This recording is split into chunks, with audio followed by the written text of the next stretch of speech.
Hello everyone, and welcome to our Becoming a Leader EIT Alumni Stories from the Female Leadership Series. This is our first webinar, and today we will do the introduction to the women at EIT and EIT Health alumni.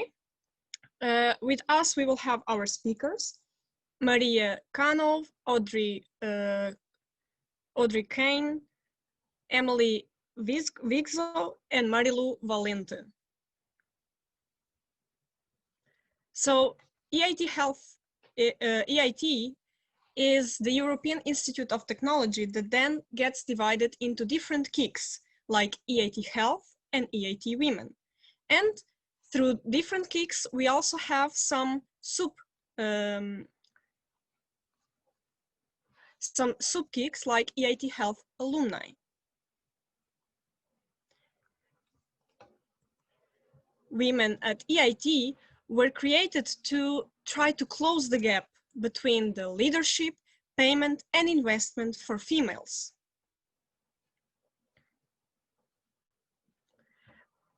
And their principal objectives is to get some leadership on the relevance of gender equality, raise awareness and training, and contribute to the EIT's activities on gender. So what have they done so far? They already created 26 events, 8 EU countries that are related in 8 EU countries, and they have people from 5 EIT KICs. They have been performing some leadership intensive local leaders in which they already have 10 people working with them, and their community is composed by 700 plus people. And LinkedIn, they have already 200 plus followers, and on Slack, 100 plus people. So if you want to join them for events, to represent them, or become a local leader, please, at the end of this presentation, you can always scan the link and join the community of female leaders. As for the EIT Health alumni, we are a multidisciplinary community of innovators building the future of healthcare by alumni for alumni. So what do we offer? Not only training, but also networking between different people, teach, co-create, and get hired. So our mission is to support the EIT Health by building an active network of alumni dedicated to activities to improve quality of life, active aging, and healthcare across Europe. And our vision is to become the leading European association of health, social and life sciences professionals, entrepreneurs, innovators, and executives. So, of course, you can always join our platform with all the opportunities and events, like the ones that we are broadcasting here, and also get hired, as we are now offering some job opportunities for our community.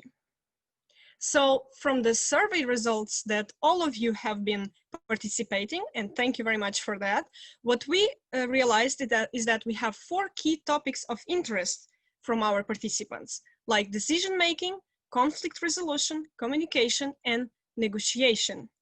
And what experience do you have with leadership? So most of people have no experience but want to learn. Then we also have people who are in a leadership position but feel like they can improve in certain areas. And then we have the others, let's say. So now what I would like to say is that you can always put your questions in the Q&A session, and at the end we will have the discussion with our speakers. So first of all, please meet Maria Kano, who is originally from Austria, and she completed her bachelor's in computer science before starting the EIT Digital Master School. During her second year, she founded the Women at EIT to bring the female EIT community together and inspire the next generation of women leaders.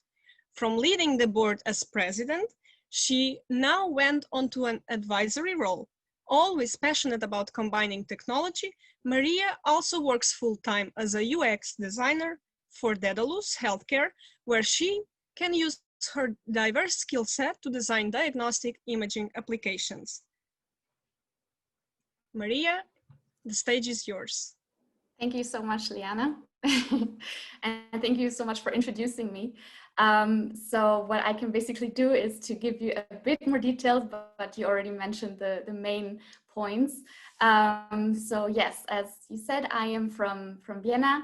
I studied computer science there, actually medical informatics to be more specific. And then I did my master's with the EIT Digital Master School. I did the program called Human Computer Interaction and Design. And it actually gave me the possibility to study 1 year in the Netherlands and 1 year in Sweden, which was a really transformative experience. And yes, during the second year, I started Women at EIT. So while I was still a student, and we went on from a pure idea at first that we wanted to just like connect the female students and alumni of EIT to organizing the first workshops that were technical workshops in Stockholm. And then we slowly expanded over to other nodes via video streaming and local representatives. And also we spread it over to other EIT kicks to be a more cross-disciplinary network. Then we created the first board of 5 women. And we organized the summit that you mentioned, the Leadership Intensive, which was the idea to have local leaders, which act as ambassadors from there.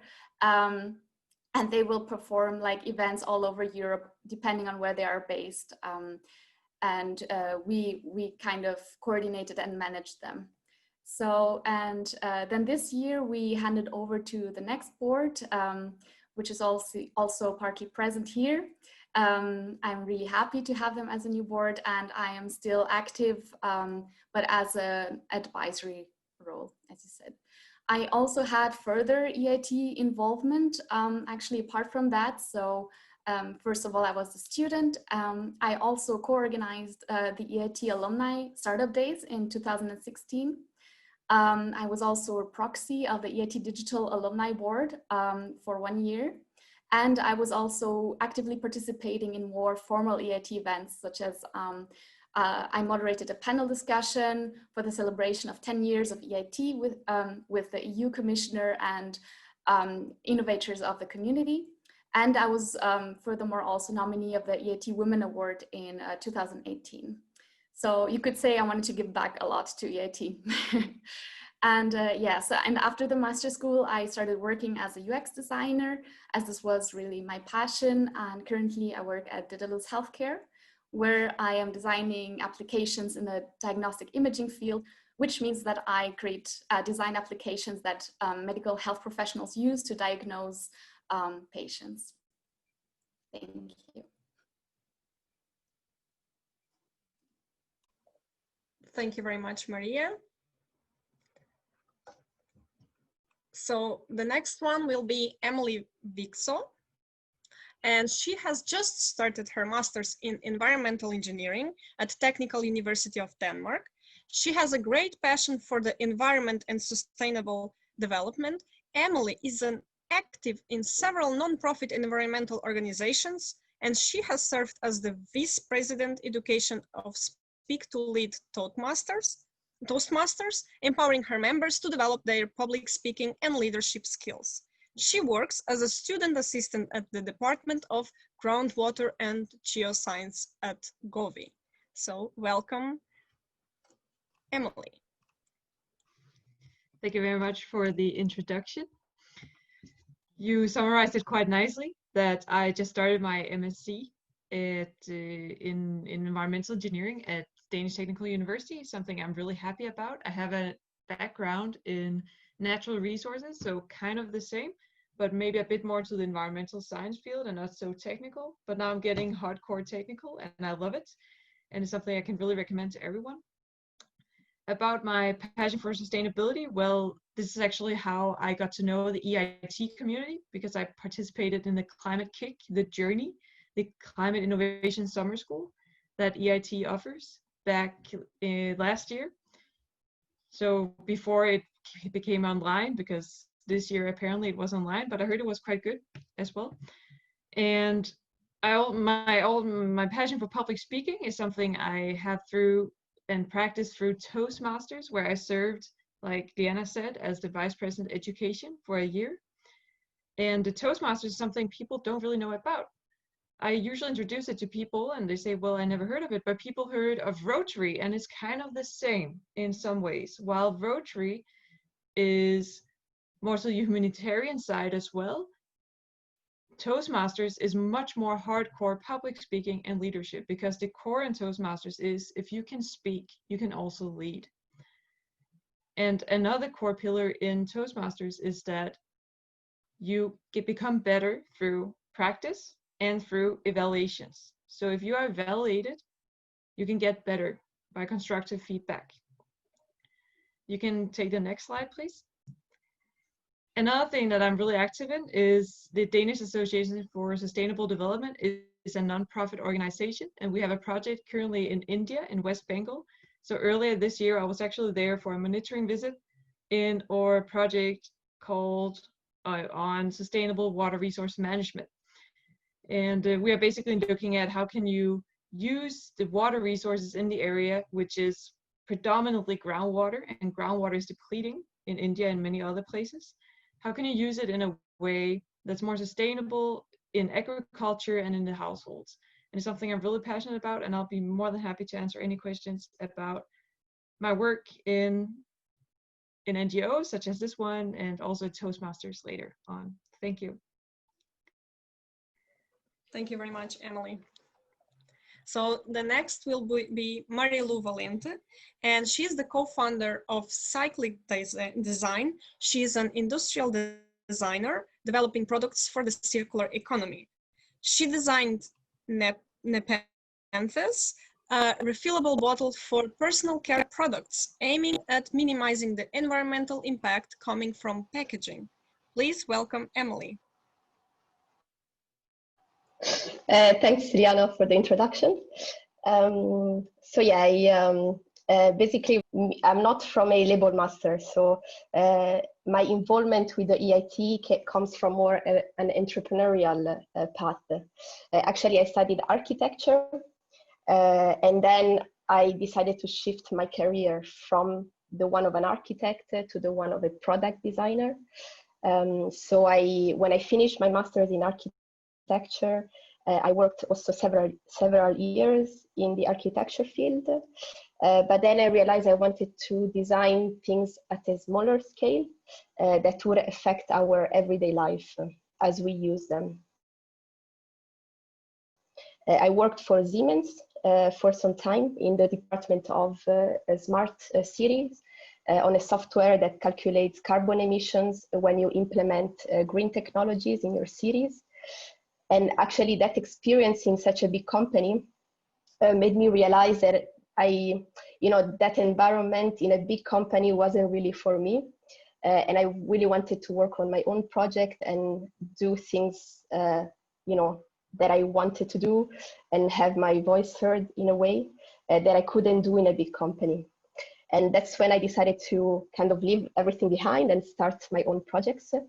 And that's when I kind of discovered the EIT. And that's when my entrepreneurship path started. Actually, the first startup that I co-founded has been funded by the EIT raw materials. And that's how I became an EIT raw material alumna. And after working for around 3 years in my first startup, and my first startup was called Bini. We developed a collection system for electronic waste. And we also incentivize people to return their electronic devices in our Bini system. So there was a way to incentivize people to recycle their old electronics. And after that, anyway, that's a long story why I left, but now I co-founded my second startup, which is Cyclic Design, and we developed products for the circular economy with a special focus on packaging.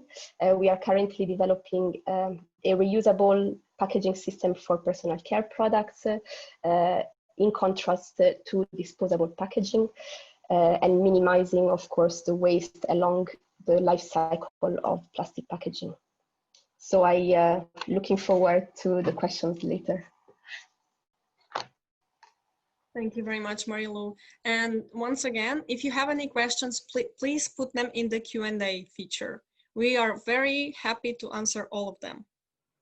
So last but not the least, please welcome Audrey Coyne. She is a Costa Rican chemist with master's degree in sustainable energy technology and biorefinery and project management. She has worked as a researcher and project leader in Costa Rica and in the Netherlands. Currently, she is a co-o of Surge On Medical, a Dutch medtech company developing reusable instruments for minimally invasive surgery. She has a strong passion for science and management. And she is also my colleague from the EIT Health Alumni Board. So welcome, Audrey. Thank you very much, Liana, for such a wonderful introduction. Yeah, as the others, I think you summarized very well my quick story, let's say. But okay, maybe I can give more.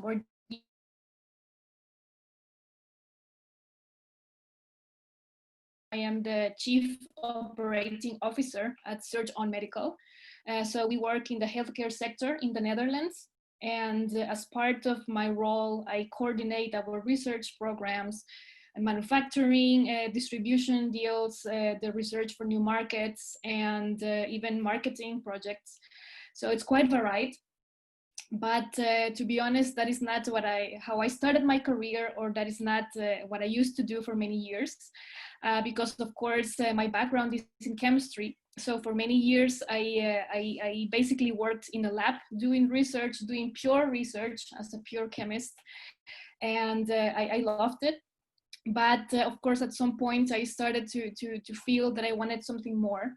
And that's why I decided to come from Costa Rica to the Netherlands to do my master's studies in sustainable energy technology and in biorefinery in the Netherlands and in Finland. And I was very happy with that new engineering perspective that really opened a new perspective in my view, in my worldview, in my understanding. And it was after I did my master thesis in Shell in Amsterdam, designing a new bio oil, let's say grease for industrial purposes, that I really discovered my true passion. It's not oil, it's management. And I really wanted to move from the research roles into more in leadership positions. So from that moment on, after my master's studies, I decided to really use my efforts to go to those different positions. It was quite challenging, I have to say, because of course, when you are a scientist and everyone else see you as that your expertise is in that field only, and it's very difficult to go outside and to be taken seriously in another role. So it took me some years to really get to the point where I am today, but I'm very happy I did that. It was a wonderful experience because of course I had the opportunity to go back to Costa Rica and to work in a laboratory from the government, the National Center of High Technology, where I was leading research programs from the industry that wanted to do some extra research and to use, let's say, their waste and to find a way to get new products out of it, high valuable products out of their waste. So I was leading that research. So it was, let's say, my first time leading that kind of big scale programs, and I loved it. So when I got the chance to move to the Netherlands, you know, to this completely new sector for me, that is healthcare, I was very happy with the opportunity, with the appreciation for my potential, because my bosses really saw that on me. And I started as a project manager in Surge On Medical at first. And quickly after, within a year, I was offered the management position, the COO. Yeah, to be honest, my bosses were very impressed with what I could do, my leading skills, my leadership skills. So I'm happy to be invited now to this event to share with you some of these experiences. Of course, hopefully it would be valuable for you. I have learned some things, and of course, in the hard way, let's say.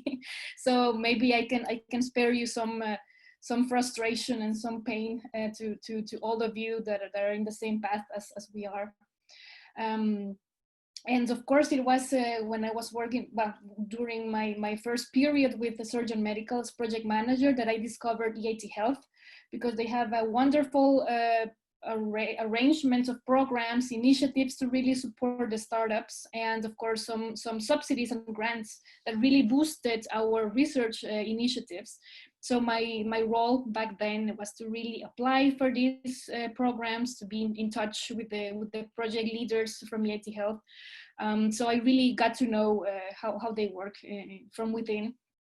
And of course, I met then the wonderful EIT Health alumni community, and I was super happy to discover them. And I really wanted to get more involved because, as I was telling you, we got so much support from EIT Health that I was really looking forward to finding a way to give back a little bit to the community, to repay all the support that we received, because it was really quite a lot. And so I was very happy when I got the opportunity to be part of the local representatives in the Netherlands, to be able to help in the coordination of events here in the Netherlands and abroad. And now working with Liana and the other amazing team from the board of EIT Health Alumni, I'm really happy to be able to coordinate these activities with such amazing people.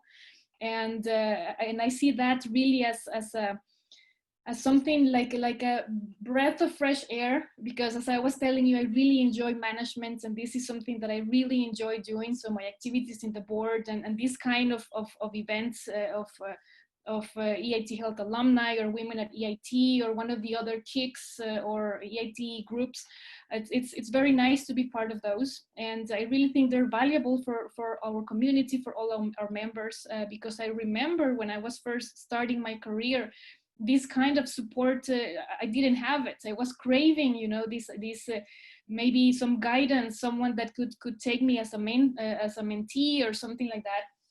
So I really believe that these initiatives are really super helpful and really valuable. So I'm really happy to be here with you guys today, and I'm looking forward to the questions, and let me know if I can help you somehow. Thank you.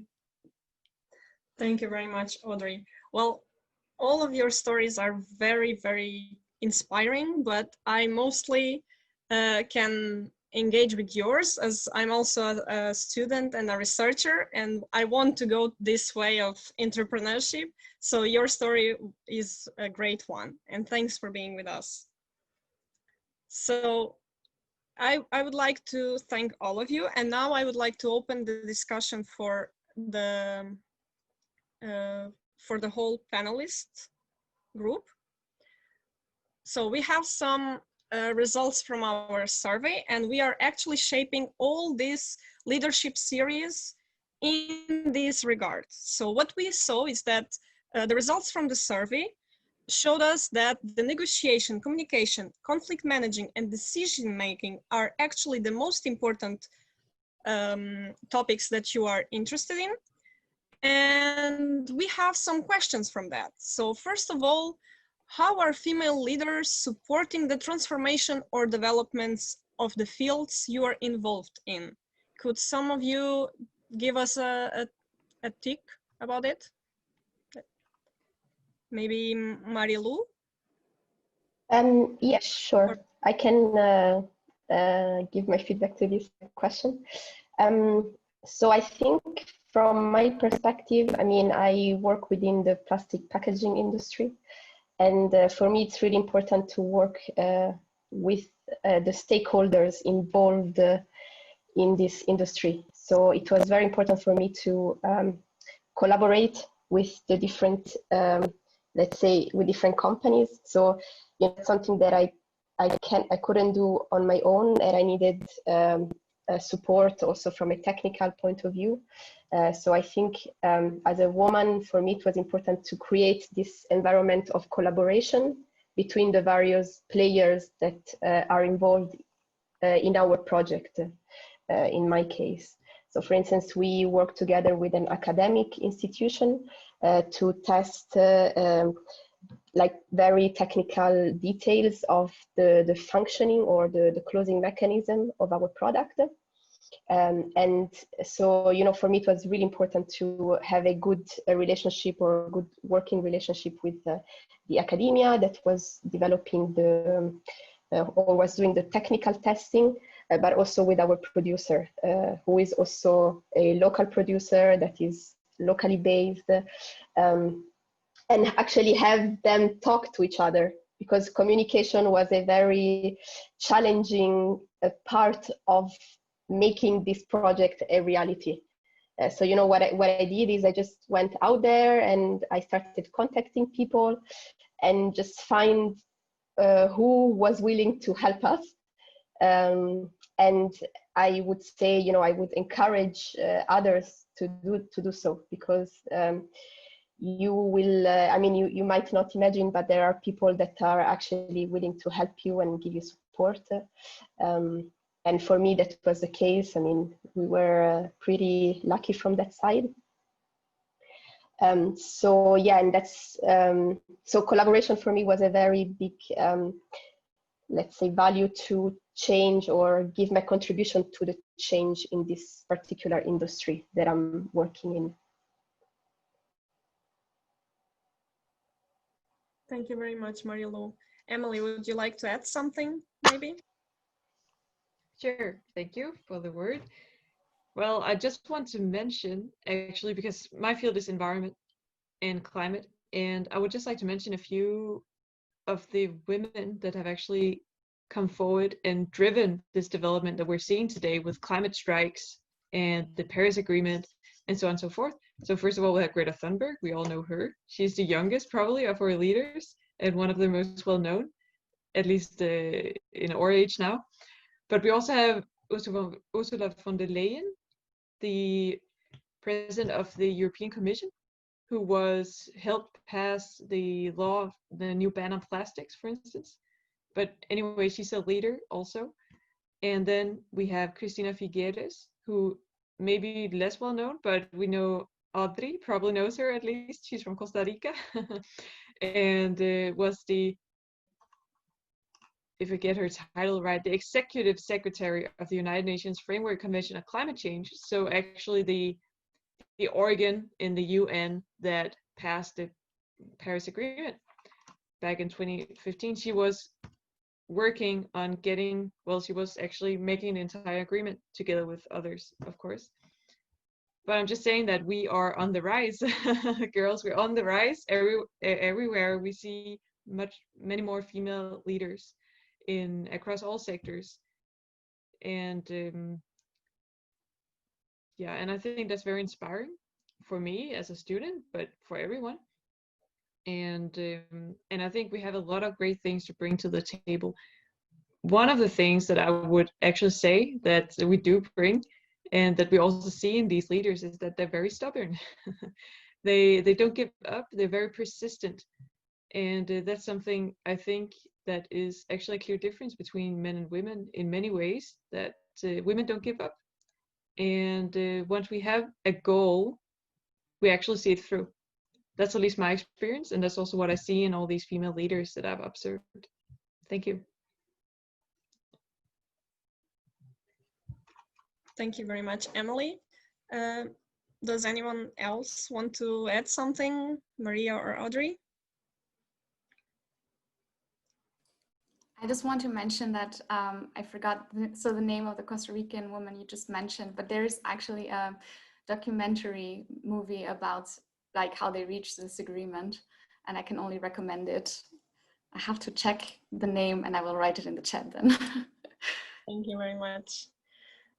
So as for another question that we have, from your experience, in which ways do you think female leaders approach situations where they have to apply these skills differently from men? What do we bring into the table?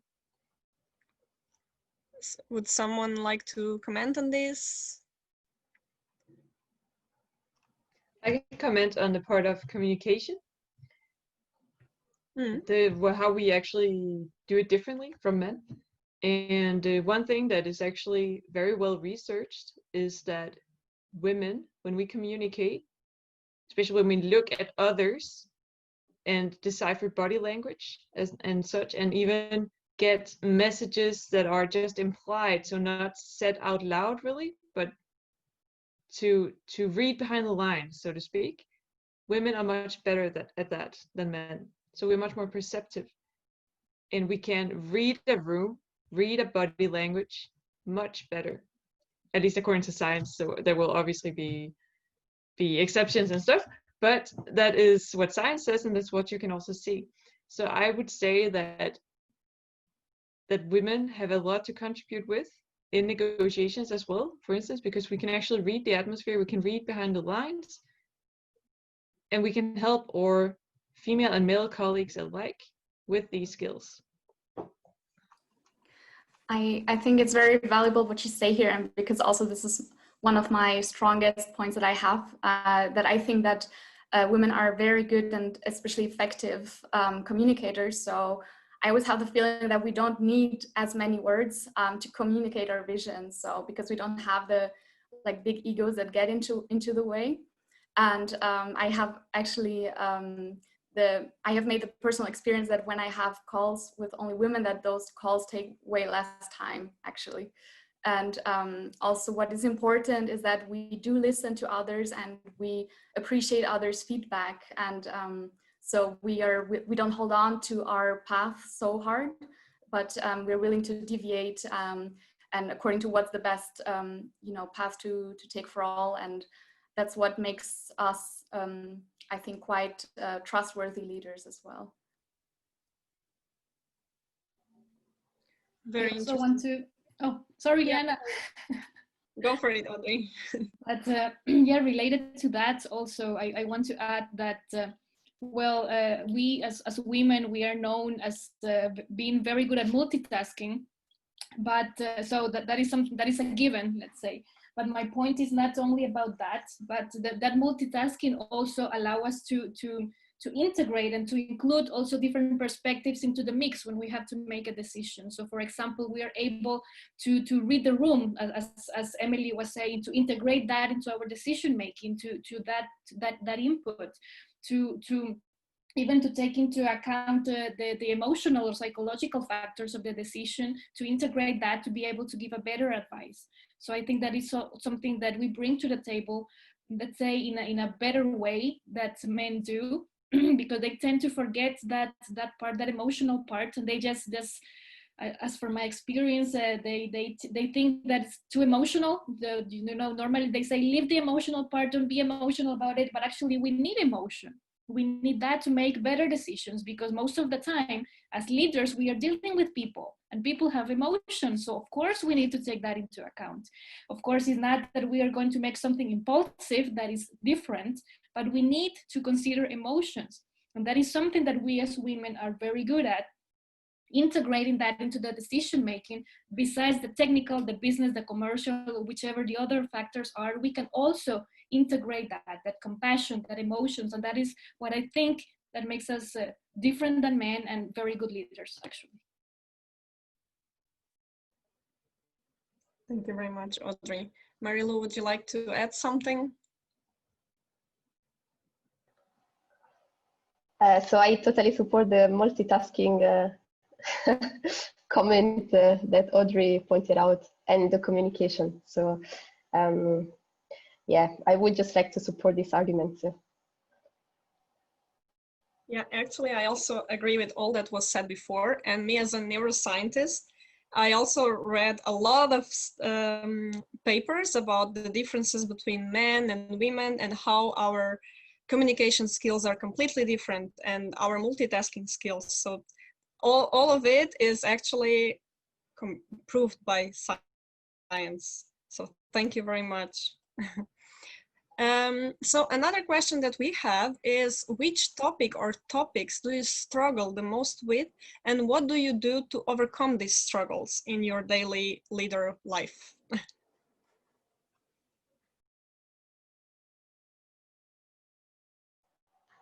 Maybe I can give my point of view from an entrepreneur point of view, which I find is pretty evident difference between women and men, is that women, they tend to aim a bit lower, especially in terms of financials.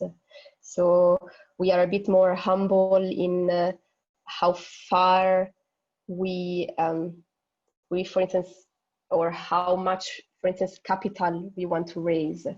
And that's something that men do much more easily. So they have this higher confidence to say, yeah, you know, my project or my startup is going to be very, very successful. And that's why our valuation is of 3 million. And this is why we need this amount of money. And so they have like a better, let's say, relationship with investors than women, because we are a bit more skeptical and we see like more, okay, that might not be that positive, the long-term vision. So we are a bit more conservative from that point of view, and we don't aim that much higher. But it also depends, because I know, like, I have some friends who are CFO, and they are really confident for aiming a high also when it comes to investment. Can I add something there, or are you finished, or you still want to add something, Marilu? No, I'm finished. That's okay. Fine. It's really interesting what you say, because I wanted to mention that, of course, I also believe that women are much more self-critical, much more self-aware. But there is like actually a study that shows that female-founded startups, or at least co-founded startups, actually perform better than pure men started companies. So they actually have a return on investment that is more than twice as high.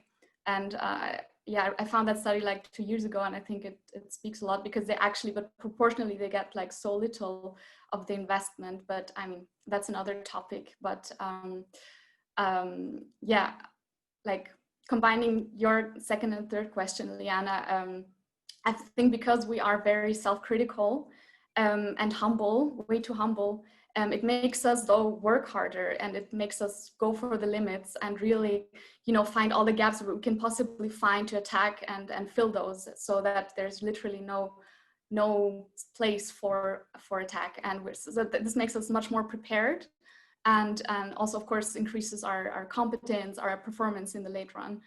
And yeah, but still, I also have to say that I do struggle with fear of not being good enough sometimes, or scared to fail. But yeah, I still try to take every challenge as comes on my way, and either I do great, or sometimes also I lose, but definitely I grow and I gain experience to become more confident over the long run. And yeah, I also try to remind myself that there are always far less competent people in higher positions, and so why not just give it a try myself. Yeah, related to that, I completely agree with Marilu and Maria. And I recently discovered that is called the imposter syndrome. And so that is what I was going to talk about, because that is what I struggle with every day, actually. That voice in the back of our head saying, hey, you're not good enough.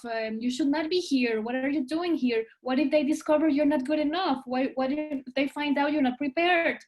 So that is something that every now and then I also struggle with. And I think it's something that we need to talk about, because many of us feel that, and we can see it here now. It's 3 of us, and probably Emily has felt that too. And people don't talk about it that often. So you always have that image of that perfect leader, the CEO there, in the pedestal, that he does all the best decisions, the perfect decisions. But talk about the other side, all the struggles that you have with you every day. Well, not every day, but every now and then. It's important to talk about it, because of course I still have that feeling sometimes, and we need to stop to really breathe and say, no, I deserve to be here. I deserve to be seated in this table. I work hard for this. I have the skills, the capabilities to make the decision to lead this project, to whatever you're doing, you can do it. Just forget about that voice and just get going and do it. And yeah, I mean, as a scientist, as my background now working in management, I felt that a lot when I have to make decisions. I'm saying, okay, I'm not prepared for this. I cannot do that. But I forget that I can. I have the skills. My title, my degree is not about chemistry. For many years in the university, I learned to make analytical decisions. So even though if I don't know something now, I have the skills to figure out the answer. So we don't have to be afraid of that. We need to stop for a while, breathe. Okay, I know how to figure this out. I know where to look for help. I know who to ask for advice. I can figure this out. So my advice is just that, to try to minimize that voice. I'm sure it's going to be still there somewhere in the back of your head, because I still have mine, but try to, be rational about it, and to trust in yourself, and to be able to say, okay, I don't know that yet, but I know that I can find the answer, and I can do that. And most importantly, I deserve to be where I am. So please remember that. Thank you very much, Audrey. Very good topic and a very good point. I would like to add to that if I can. Sure. Yeah, first of all, thank you, Audrey, and thank you others as well. And I'm so happy this is recorded, because that was the most wonderful pep talk, I've heard in a while. But I would like to add and say that first of all, that I agree. I have the same voice in my head saying these things quite often. And what you can do, well, you fight back and you take the good decision, because you deserve to be here and there, just like you say, Audrey. But just remember, as a leader, you can ask for help as well. Like, I've grown as a leader by allowing myself to ask for help to leaders that I look up to, right? So I have my idols, so to speak, the leaders that I look up to. And when I'm leading myself, there's nothing saying that I can't ask for help from them. And I've really felt that I've grown so much just by doing that. And I've also expanded more, allowing myself to actually depend on others more, because that's actually what you do as a leader as well. You delegate tasks. You don't do everything yourself. You delegate and you trust in your team. So I just wanted to say that to you as well, that trust in yourself, yes, but if you feel that something is unsurmountable, like you need some kind of input, don't hesitate to ask for help. Thank you very much. Those are very important points, and I can just add that this is all true, and the imposter syndrome, the asking for help, it's very important for you to become a leader. And speaking of which, we have a question about what the word leader means to you. Would someone like to comment on this? So I would say, for me, I never thought of becoming an entrepreneur in a way, or becoming a leader. But somehow, I have this vision that I want to realize. And for me, the word leader is about more guiding people or empowering people, so seeing what are the values of the people around you and really make them shine.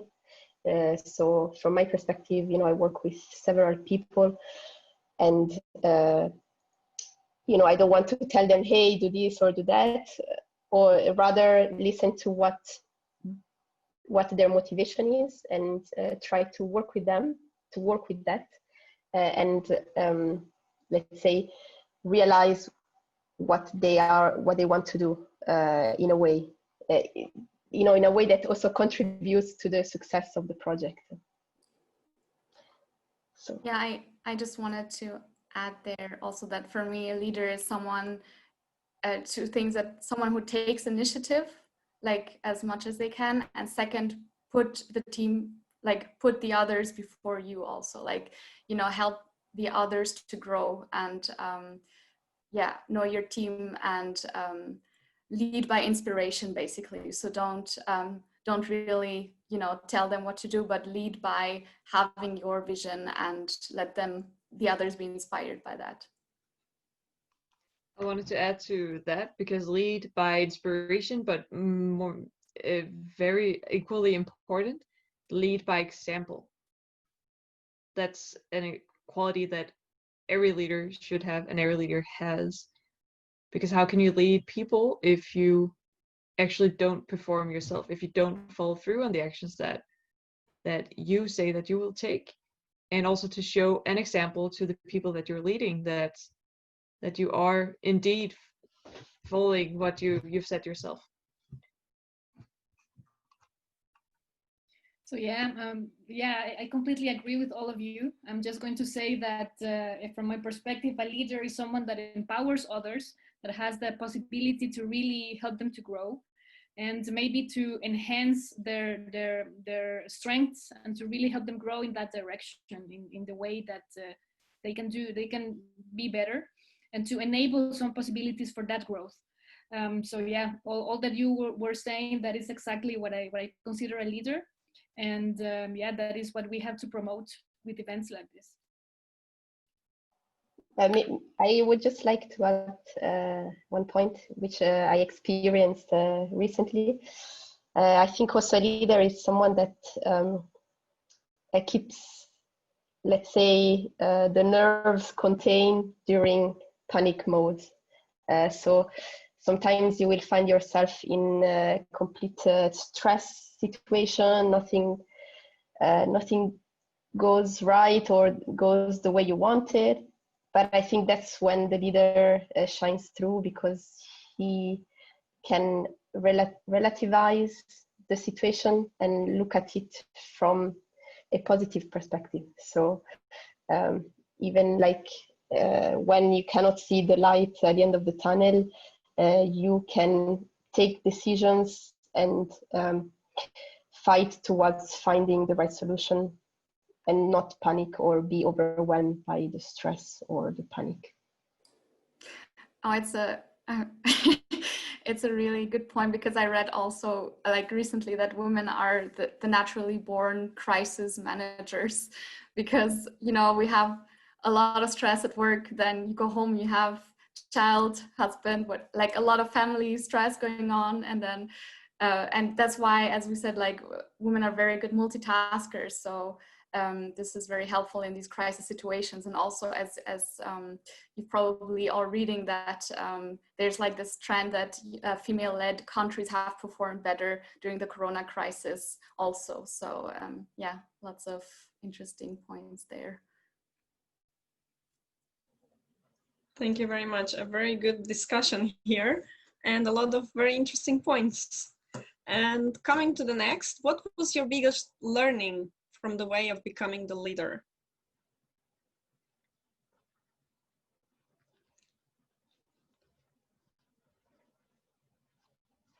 Maria, would you like to comment on this?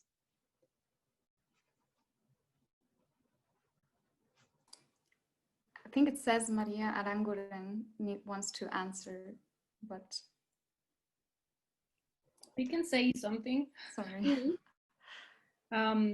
Maybe one of my biggest learnings and shock could be also is that even though I was still feeling that I was in a learning process, I had already others looking at me as an example. So I realized, okay, what I'm doing now is also what others are learning from me. So in that moment, I realized, okay, it's not only me that I'm looking for answers, that that I don't feel good enough now, that I'm still reaching to get my potential. But I realized at some point that there was already another generation, other people behind me already looking after me. So I said, okay, well, it's time to also to give back a little, to really, okay, shake it off and start, acting then as a leader, because at some point you need to maybe internalize what you're learning and what you want to do and what you are, your values and everything, and to start, feeling it and living it now every day. So for me, that was a very interesting realization. And of course, that helped me to really start developing more as the kind of leader that I wanted to be, not the kind of example of this tyrannic guy that is there at the top telling everyone what to be, but the kind of leader that we've been talking about already for almost 1 hour. So that kind of person that I wanted to inspire others, but in the way that I was doing, in the way that I was acting, in the way that I wanted to give that example. So for me, that was a very important learning experience, and that meant a lot for me, also for my growth as well. I can add to that. For me, one of the most important learnings that I experienced in my path was communication, because that's what can really make the difference. Also, for instance, if you are working with others, it's really important to communicate in a good way, or in a way that is not perceived in a bad way, kind of, because sometimes you say something and people interpret it in not the right or not the way that you expect it to. For me, yeah, the communication is something that I learned as I went along, and I had to shape my communication skills in a specific way, or maybe what I can say is I learned to communicate in a way not to have too many misunderstandings somehow. So that was a big learning for me. And also the second big learning is appreciate the value of failure, because you go through so many failures and you need to learn to get back up in the fastest time possible. So I think also the measure of success is how fast you can get back up after a failure. And that's also one of the learnings that I had the hard way. So. Very interesting. Thank you very much. So the next question is from our attendees. Is there much collaboration on circular economy between EIT Health and EIT KIC? In healthcare, there is much waste and solutions needed for single-use plastic and also waste disposal processes.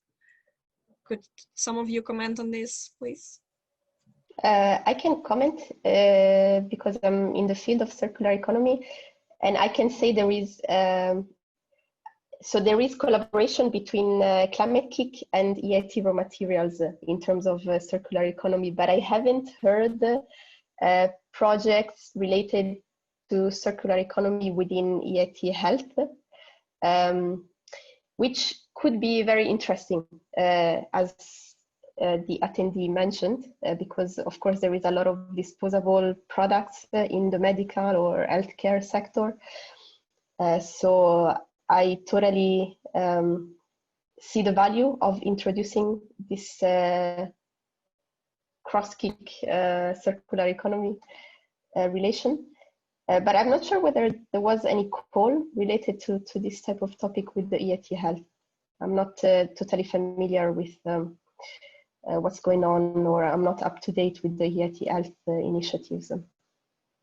But I know there is a lot going on in EIT Raw Materials and Climate KIC around circular economy.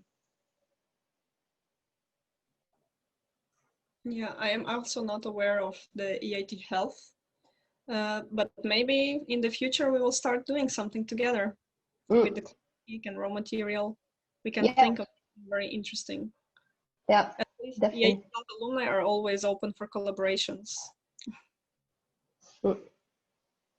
Thank you very much, Marilu. So we have some questions in the chat as well.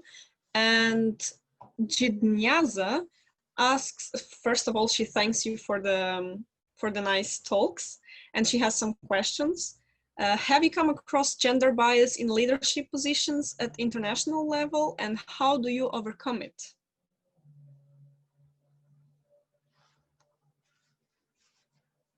Would some of you like to discuss this? Well, maybe I can give a brief example, maybe not that, well, let's see how relevant that could be. Well, yes, I have seen some of that gender biased situations. In my case, well, let's say it's understandable because I'm in a role that it's mostly controlled by men. I'm involved with a lot of technical things, so I'm also managing manufacturing projects. So when I have to visit the manufacturing facilities that are there in the middle of nowhere, well, all the guys working with the machines are men, and you don't see any woman anywhere. So it was tough for me when I had to do that. Because of course, I think it's related to other of the questions that I saw from the attendees, because they were asking also if you have to change yourself to be a leader, and I completely disagree with that, because in those cases where I was there, I still wanted to be me. I still wanted to wear my lipstick, to paint my nails, to go with a nice, clothes. So I completely disagree on having to change yourself. So I was there, being me, leading our manufacturing project, talking to the head of the design of the manufacturing guy, talking about how to operate this machine, the conditions I need. And I was with my colleague, a guy, and all the people of the manufacturing company, they were talking to him. And they were like, okay, I am leading the meeting and they're talking to him. So hello, okay, it's really annoying when you have to face that. And because at the end, you are the decision maker. You are the one who's going to select the company for manufacturing products or not. So it's annoying to be in those situations. Of course, I felt it, and my answer to that is that probably is going to keep happening. It's going to affect you a little bit. Yes, it affected me. Yes, but then you have to realize that it's not up to you for changing. You are not doing anything wrong. I was asking all the right questions. I was dressed properly, just doing what I am uncomfortable with. And is their problem is they want to see me as a secretary or whatever, because that is their situation, is not what I'm there for. So at the end, you don't have to change yourself to be a good leader. At the end, you have to be comfortable in what you are doing and to be confident that you are doing things well. And of course, you're going to be experiencing some of these things every now and then, and just don't let them affect you deeply. Just shake them off and keep doing your great job. And if you have the opportunity to speak up and to say something about it, don't keep it to yourself. It's important to point that out, to mention that situation, to say, okay, I noticed that you are not talking to me, that you're disrespecting me. Please, I am here because I want to do business with you. If there is something that you don't like about me, please tell me. So it's good to bring it out, to make it clear, to avoid that situation in the future, because I'm sure that if you do that, they're going to remember that, and they're going to treat you better in the future. They're going to understand your position. But we have, again, to lose the fear, to lose, the constant thinking that we do in our brains, and to just speak our minds and to say politely, okay, please, I'm here to do my job. I'm here to make a decision. Let's work together, and okay, let's do something. So yeah, that is in a nutshell my experience. And well, that's the only time that I have felt something gender biased in a manufacturing facility. So yeah, that's my case. Thank you very much.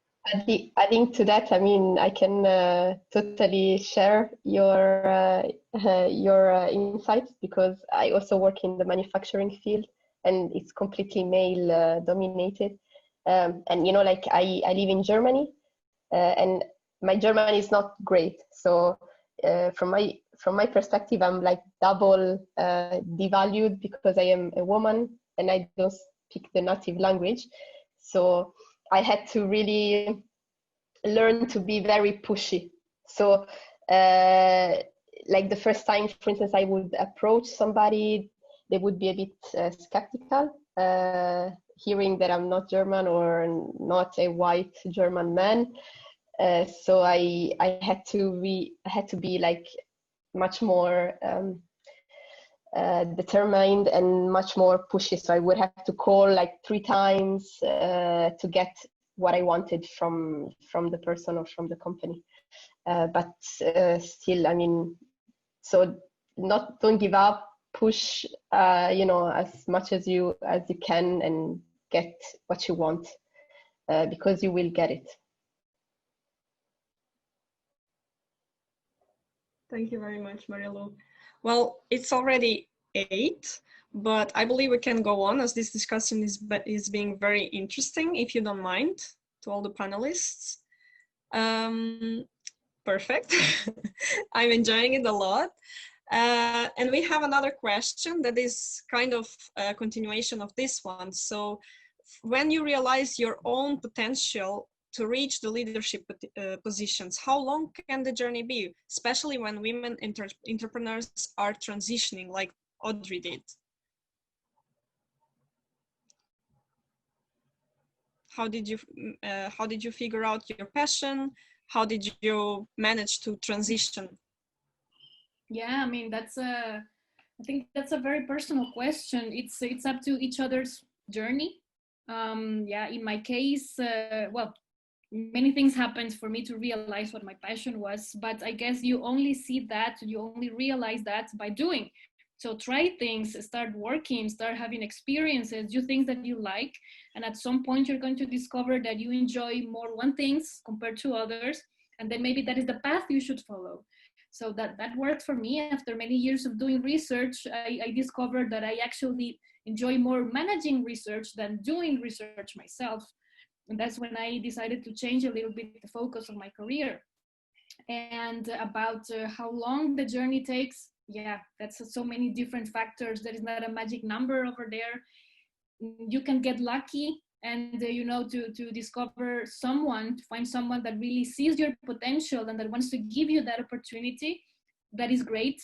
Maybe you will have to try harder to really knock on many doors until someone gives you the opportunity to try something new that is maybe not your background. It is challenging. It's not impossible, but for me, it took some years, little by little, changing positions until to reach where I am today. And what worked for me, what I recommend everyone to do, is to find a mentor, someone that knows you, someone that can really see your potential and that can guide you on how to, let's say, really take out all that potential and to use it in the best way. So that worked for me a lot. So I was training, let's say, my managerial and leadership skills for many years, and I still am, of course. I'm still in my journey. So there is no magic formula for that. It would depend on what you're looking for, what you want to achieve, and it would depend on what you can find, what you have around you, and it's a lot of luck also. But of course, as Marilu was also saying before, it's about never giving up.